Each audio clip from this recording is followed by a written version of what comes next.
Bonjour les amis, vous êtes La Résistance et vous êtes avec les Gilets jaunes constituants Pays de l'Europois. Aujourd'hui, nous sommes avec Jean-Pierre Crépin, lanceur d'alerte et économiste, non conformiste. Et nous allons parler du concept de consommateur zombie. Merci de nous recevoir. Qu'est-ce que tu peux nous dire à propos de ce concept-là? Ah bah moi, le consommateur zombie, si tu veux, c'est mon cheval de bataille, parce que quand j'ai écrit il y a 12 ans Crise et mutation, sachant que ça allait devenir une mutation, ça se fait que contraint et forcé. Une mutation, comme on l'a dit, ça dure 20 normalement ça se fait sur 20 ans, ça prend une génération, mais spontanément les gens ne veulent pas muter. Toi, tu es très bien comme tu es, on est très bien comme on est, on n'a pas envie de muter. Donc, une mutation contrainte et forcée. D'autant plus qu'on est tous devenus, au fil du temps, ce que j'appelle des consommateurs zombies. Alors, à chaque fois, dans tous mes livres, je fais des fois, on me dit, putain, t'es fort, t'as réussi à parler de Georges Romero dans des bouquins de questions sociales, d'économie ou de philosophie. Alors, Romero, c'est les films de zombies, en fait. Exactement, c'est La Nuit des Morts Vivants, c'est le premier, le légendaire, metteur en scène, si tu veux, de tous les films de zombies, Georges Romero. Mais Georges Romero, si tu lui demandes, quand on l'interrogeait, si tu veux, sur les films de zombies, lui avait pas spécialement l'impression de faire des films d'horreur. Moi, c'est pour ça que j'ai toujours vu Georges Romero un peu, toute comparaison évidemment mise à part, mais un peu comme du réalisme social à la Ken Loach. Tu vois, je te donne un exemple concret. Dans tous les films de zombies, il n'a échappé personne que, à un moment, il y a une scène où il y a forcément des zombies dans un centre commercial. Tu vois. Et quand tu demandais à Romero, mais pourquoi à chaque fois il y a des scènes dans les centres commerciaux, il disait parce que les zombies, dans les bribes de leur cerveau qui est mort, reproduisent les gestes qu'ils faisaient le plus de leur vivant. Donc c'était donc forcément le centre commercial, les courses, le caddie. Travailler pour consommer. Exactement, c'est ça. C'est le consommateur zombie. Donc c'est ça. Donc on a été totalement zombifié. Bon, on nous a fait grossir, on nous a fait ensuite maigrir avec le light. Mais là le pas qu'on nous propose de faire avec la mutation, c'est encore un pas beaucoup plus gros. Alors pourquoi c'est important le centre commercial? Je voudrais juste te dire un truc sur le centre commercial, c'est parce que en fait, dans des démocraties de marché, nous sommes dans des démocraties de marché, dans le sens où l'acte d'achat est plus important que le droit de vote. Notre avenir commun, en fait, il se détermine au centre commercial. Surtout après 2005. Exactement. Alors c'est pour ça qu'on parle beaucoup en ce moment c'est le nouveau pipota de consommateur citoyen. Tu vois, celui qui par ses achats va influencer la société. On parlait du consommateur autrefois, maintenant on parle du consommateur citoyen. Tu vois, celui, voilà. Donc. Alors consommateur zombie, ok, on a vu l'analogie avec Romero. Alors, il n'y a pas que ça, en fait. Mais bien sûr que non, puisque depuis tout ce qu'on a vécu avec la planche à billets, on a eu aussi des tonnes. Il y a eu une zombification qui s'est faite à toutes les strates de la société. Il y a énormément d'entreprises zombies, donc des gens qui n'étaient plus du tout, qui auraient dû disparaître bien il y a bien longtemps, et qui par les taux d'intérêt négatifs, soit en s'auto-rachetant leurs actions, ou soit par des mécanismes de quoi qu'il en coûte, de prêts garantis par l'État, enfin tout ce qui a été mis en place dans ces dernières années, particulièrement 2019-2021, il y a des tonnes d'entreprises zombies qui sont d'ailleurs aujourd'hui, depuis quelques mois, il y en a plusieurs dizaines de milliers, même en France, qui commencent à déposer le bilan, puisque bon, elles ne vivaient finalement que par la zombification.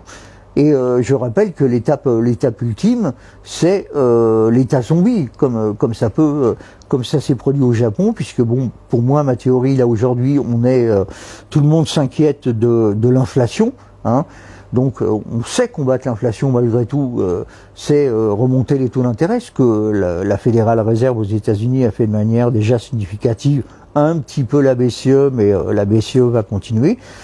Mais pour moi, j'ai toujours pensé, depuis 2005, que ça finirait par de la déflation. C'est-à-dire que je pense qu'à un moment, autant l'inflation, on sait la combattre, autant la déflation, c'est ce qui est arrivé au Japon dans les années 90, hein, quand ils ont connu à la fois en simultané un krach boursier et un krach immobilier. Là, il se passe alors un phénomène dont Paul Krugman, le prix Nobel d'économie, est le spécialiste, qui s'appelle la trappe à liquidité. La trappe à liquidité, c'est un phénomène, si tu veux, ce qui est exactement ce qui se passe au Japon, où les investisseurs n'investissent plus et les consommateurs ne consomment plus. Alors pourquoi ? Parce qu'ils savent que ça sera moins cher demain. Pourquoi acheter aujourd'hui quelque chose qui demain sera moins cher ? Est-ce que tu peux revenir sur le concept de déflation ? La déflation, c'est les prix qui baissent. C'est tous les jours, c'est l'inverse de l'inflation. L'inflation, tu le vois bien, c'est les prix qui montent. Et la déflation, c'est tous les jours les prix qui baissent, quoi. Mais alors, nous, au supermarché, quand on fait nos courses, alors on voit bien qu'il y a une inflation. Ah oui, une super inflation. Au niveau des matières premières, au niveau des yogourts, au niveau de tout ce que tu veux. Soit les portions sont plus petites, ou soit les prix augmentent. Ça, on l'a vu, l'inflation. Le prix de l'énergie, etc. Et toi, tu nous parles de déflation. Oui, parce qu'il y a un moment, si tu veux, avec ces histoires d'inflation, donc les taux d'intérêt vont augmenter. Moi, je pense que la planche à billets a tellement tourné, il y a eu tellement d'argent en circulation. Tout le monde te dit oui, l'inflation, c'est à cause de l'énergie et des matières premières, c'est des chocs exogènes, ça n'a rien à voir, c'est pas parce que ces 20 dernières années, on nous avait dit l'inflation a disparu, mais en fait, elle n'est pas du tout disparue. Plus on imprime de billets, tous les quantitative easing. Oui, plus ça crée de l'inflation. Simplement, l'inflation s'en était pas aperçue parce qu'elle était allée se loger dans les actifs immobiliers. Tout le monde a pu voir la bulle immobilière, le prix que coûtent les logements aujourd'hui, et la bulle des marchés actions. Donc l'inflation, elle était là. Mais maintenant, donc de l'argent gratuit enfin pas pour nous l'argent gratuit. Non, qui a servi à les investisseurs. Exactement, à s'enrichir encore plus. Mais à force d'en imprimer tellement, cette planche à billets, elle a fini à son tour par redescendre dans l'économie normale. Ça, t'apprends ça dans les manuels d'économie de base. Plus t'imprimes de billets, plus ça crée de l'inflation. Et aujourd'hui, toute cette planche à billets, donc ça, ce n'est pas une cause exogène, c'est bien les banquiers centraux qui ont généré ça, à créer de l'inflation. Mais qu'est-ce qui va se passer? C'est qu'à un moment, c'est comme pour toi, c'est comme pour moi, quand les gens ne peuvent plus suivre, ils arrêtent de consommer. Ils consomment moins. Donc, et quand ils consomment moins, qu'est-ce qui se passe? On rentre dans la déflation. C'est-à-dire que les prix baissent, les industriels baissent leurs prix pour, voilà. Et c'est ça dont personne n'a jamais réussi à sortir, puisque, rappelons-le, le Japon, après avoir connu ça dans les années 90, malgré des centaines, des milliers de milliards de yens qui ont été investis dans la planche à billets, et n'ont servi à rien si ce n'est à bétonner le Japon. L'économie n'est jamais repartie. Mais alors, au Japon, maintenant, l'État c'est la planche à billets. Possède plus de 50% des entreprises? Bien sûr, de l'indice Nikkei et de toutes les dettes. Aujourd'hui, c'est une véritable, en quelque sorte, une soviétisation. Hein. Tout appartient à la Banque centrale du Japon qui a franchi le Rubicon de plus de 50% de toutes les dettes. Alors, pour nous, on le vit pas encore, la déflation. Non. Elle a été à nos portes il y a quelques années de ça. Mais là, elle ne viendra qu'avec elle va venir de la façon suivante, si tu veux. Bon, là, les prix vont monter, les taux d'intérêt vont aussi monter. Donc, il va y avoir forcément un ralentissement de la consommation. C'est comme pour les loyers, si tu peux pas, à un moment, tu peux pas laisser les prix bloqués, tu peux pas. Donc, il y a un moment, les gens vont arrêter de consommer, et c'est là où on va rentrer dans la déflation. On y rentrera d'autant plus facilement que là, on doit être à peu près à l'instant où je te parle, on doit être un endettement de à peu près 115% du PIB français d'endettement. Et moi, je te fais le pari que d'ici la fin du septennat, malgré tous les discours qu'on a du quinquennat, de la dette et ceci et cela, on sera à 130%, au moins 135% de dette sur PIB. Ce qui veut dire que là, on va commencer à se rapprocher d'un schéma, si tu veux, qui est le schéma japonais. Voilà. La déflation, tu vas t'en apercevoir d'une manière significative quand mais il va y avoir une explosion de la bulle immobilière.